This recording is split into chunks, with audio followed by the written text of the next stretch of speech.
एक हरे भरे जंगल में एक प्यारा सा तोता और एक चंचल मैना रहते थे। दोनों बहुत अच्छे दोस्त थे।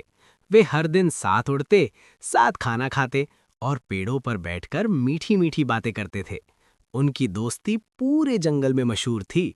एक दिन सुबह सुबह दोनों खाना ढूंढने निकले। तभी उन्हें एक पेड़ पर एक बड़ा लाल और चमकदार सेब दिखाई दिया। सेब देखकर दोनों के मुंह में पानी आ गया। तोता तुरंत बोला, ये सेब मैंने पहले देखा है, इसलिए ये मेरा है। मैना बोली, नहीं, मैंने पहले देखा, ये सेब मेरा है।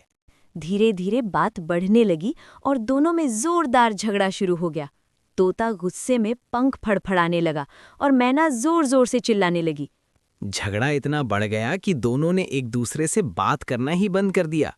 तोता अकेले उड़ने लगा और मैना भी उदास होकर एक पेड़ पर बैठ गई। उसी समय वहां एक चालाक बिल्ली आई। उसने देखा कि दोनों दोस्त आपस में लड़ रहे हैं।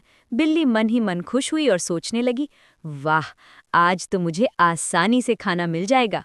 बिल्ली धीरे धीरे उनके पास आई और मीठी आवाज में बोली, अरे, तुम दोनों क्यों लड़ रहे हो? मैं तुम्हारी मदद करती हूँ। मैं इस सेब को बराबर बांट देती हूँ। तोता और मैना पहले तो सोच में पड़ गए, लेकिन फिर उन्हें कुछ अजीब सा लगा। उन्होंने ध्यान से देखा कि बिल्ली की नज़र बार बार उन पर ही जा रही है, सेब पर नहीं। तभी तोता धीरे से मैना से बोला, लगता है ये हमें बेवकूफ बनाकर खाना चाहती है। मैना ने भी सिर हिलाया और बोली, हाँ, हम गलती कर रहे थे, हमें लड़ना नहीं चाहिए था।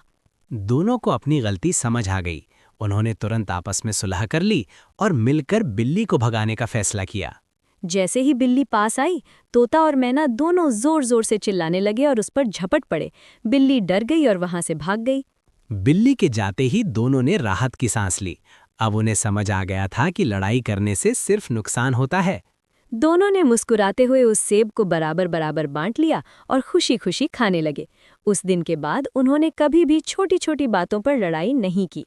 उनकी दोस्ती पहले से भी ज्यादा मजबूत हो गई। सीख: आपस की लड़ाई से दूसरों को फायदा होता है, इसीलिए हमेशा मिलजुल कर रहना चाहिए।